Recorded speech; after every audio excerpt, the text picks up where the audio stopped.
This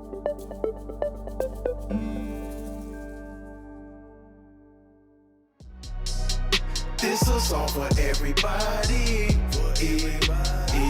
Cause we can't do it on our own. Everybody needs somebody. So why you think I made this song? Welcome in, Culture Warriors. Today we will be discussing mental illnesses. Is mental illness something to be concerned about in the Black community? Historically, people of color rarely have the luxury of talking, yet alone dealing with the reality of mental illnesses. According to research, African Americans are 20% more likely to experience mental illness such as major depression, ADHD, suicide, and PTSD. We have all experienced emotional ups and downs, but mental illness goes beyond these emotional reactions. Stay with us and stay locked in as we dive more into this topic with my special guest as well as with my co-host. Today, the ITM talk show family would like to welcome Robert Gould. Robert is a recording artist, actor, media personality, and creative entrepreneur. His artistic talents as a triple threat has provided opportunities to cross-collateralize his talents. Robert has worked on projects with a lot of influential talents in the entertainment industry. Robert is an alumnus of the prestigious Berklee College of Music, where he holds a bachelor's in music business and marketing with a minor in global studies. He is now traveling the world promoting his latest book, The Intern Guru. Please help me welcome Robert Gould. Welcome in, everyone. Thank you for tuning in for this episode of In the Middle. Thank you, Robert, for being a part of our...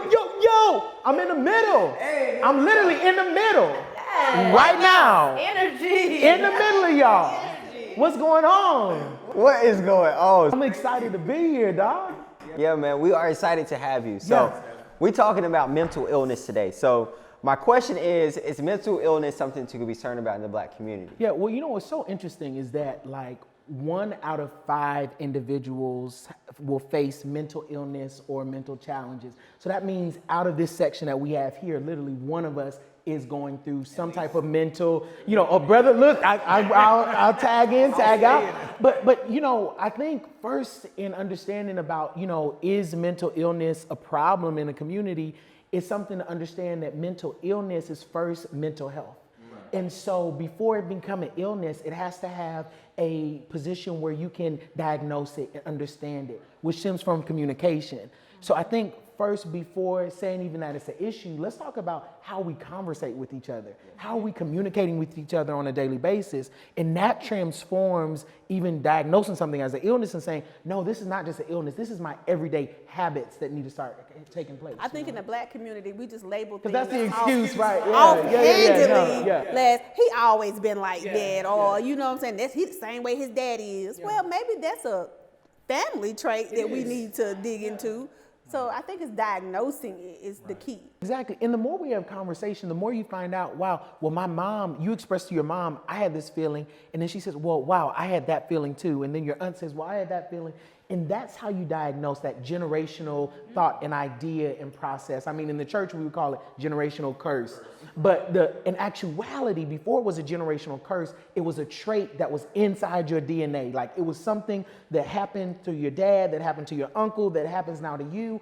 And so to break that thing, it takes more than prayer. It takes you being able to identify specifically what it is, speak to it, and then go to the next level. You'll find a lot of scholars use the term post-traumatic slave syndrome. Of course. Because they say that our ancestors that were enslaved here did not have the parameters to not pass on the traumas that they've had because they had to survive. Yeah. So that survival instinct was just passed down. Yes. To not worry, you don't have time to worry about what's going on upstairs when they can take your whole head off. You just be concerned about making it to the next day and not get passed down generations. And I believe it's very much linked to a lot of domestic abuse and alcoholism. Yeah. And that's pretty much like my next question sort of too. Like, do you think that social status play a major role into mental illness?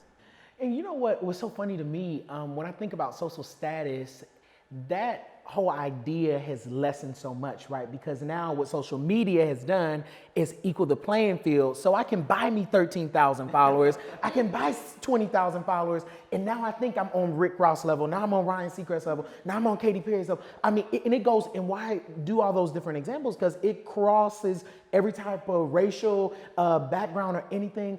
What social media has done has lessened the ability to really own who you are on a daily basis, because you can become whoever you want to become. So the idea then becomes is you honing into not who I am on the outside, how do I value who I am on the inside on a daily basis? You know, and then allowing that to determine your social status. I mean, the money will come and the money will go, but baby, who are you when you wake up each day and look at yourself in the mirror? Like, how do you validate yourself? Because you are a queen, you are a king, you know, and if you don't own that in everyday circumstances, you'll fall for when the likes go down. You'll fall for when the social media goes down, and that can't define you ever. And when it comes to reaching out for help, do you think therapy is helpful? Yes, just started. And to be completely honest, shied away from it. Because I had the expectation for it to be very commercialized. And I've had this conversation with Shem, and it feels so authentic. And I love it. And it's almost hearing yourself talk and having somebody there to help you realize your own issues. I think a lot of people think that I'm going to have somebody that I don't know telling me my issues. No, you're telling yourself your issues. Yeah. And it's, well, that's good. It is. That's Definitely good, sis. issues. You talking good. That's so good. But you never heard anybody. I know growing up, I never heard anybody be like, I'm in therapy. Because it goes back to what goes on in my house stays in my house. Yeah. But and when we talk about that, which is totally against what we've been taught, because what does it say? As for me and my house, who will we serve? The Lord. But how can you serve God in confusion? Like, it just don't work. We you know.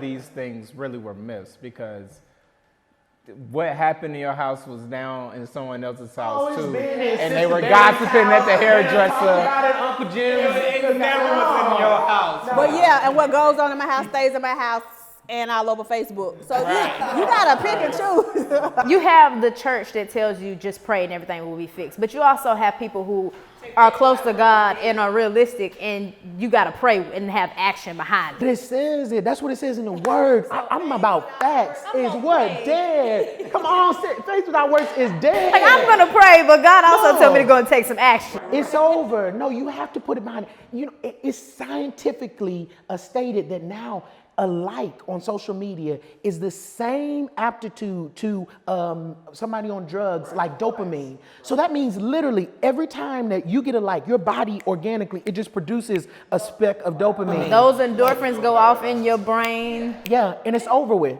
What are some ways to reach out for help? You gotta want help first. Other than saying, hey, on social media, I'm about to end it all. Knowing, like, as much as your friends love you, as much as your family knowing you, love you, know when it's time to go to that extra step. Like, even if you have a general practitioner, he can only treat you so far, then he's gonna refer you to a specialist. You have to look at your friendships like that too. They can only get you so far. You may need to talk to someone outside of your tribe. I mean, you know, one of the most unique things about me is I'm a creative first. And so I'm an artist. I've studied music my whole life, and I've been fortunate to be a music executive and work with some of the most incredible people as far as talent. And it's so hard sometimes. So I want to speak to creatives right quick who are literally for their lives creating product and then allowing consumers to decide whether they reject them or not. Like, that is the worst thing ever, because you guys sit on this couch and you know the time, the energy, how much you put into getting to sit in this very moment to just put it out for somebody to say whether I like you or not. But you were born creative. So their rejection is not a rejection of who you were born to be. Their rejection is just your setup for the next level for where you're supposed to go.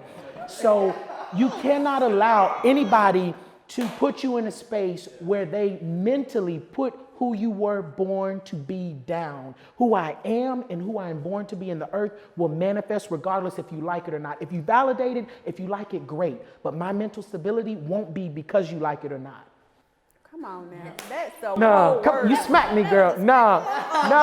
Rob, man, you are so amazing. Thank you so much, King. Thank you for being here, man. anything that you would like to promote, your social media handles, all that, Yeah, man. for sure. Well, you can follow me on all platforms at the RG Experience. I'm here to motivate you, push you to your next level, baby. And I'm so excited. I have a newly released book, Badao, The Intern Guru, 5 Strategies to Unleash the Warrior and Own the Boss in You. There's a boss, there's someone who's waiting on the inside of you to go to the next level. And some of the main reasons why we haven't got there is not because we don't have the ability to navigate it. It's because we haven't taken the time to put the strategies in. So I'm giving you the strategies. It's an easy read, dope read to get you to where you need to go. So please look that up. Yeah, oh, get it.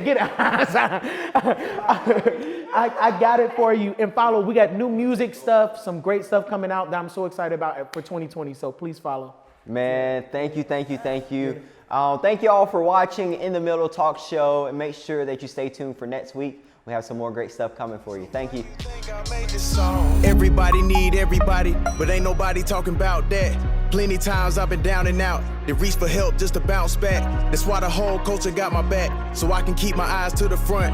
And when my team picking up my slack, they don't mind cause we all one. If you depressed, then don't be too stressed to beg someone to help you out that mess. And if they beg, then be sure to try your best to make sure the stress is less. Cause nothing worse than crying out for help and nobody helps, and everybody else seem way more than happy with theyself. But on the inside, it's pain that's felt. Feet don't fail me now. Everybody that I grew up with, yeah, they held me down. Never left and they still around. Plus we rep culture shift and we wear it proud.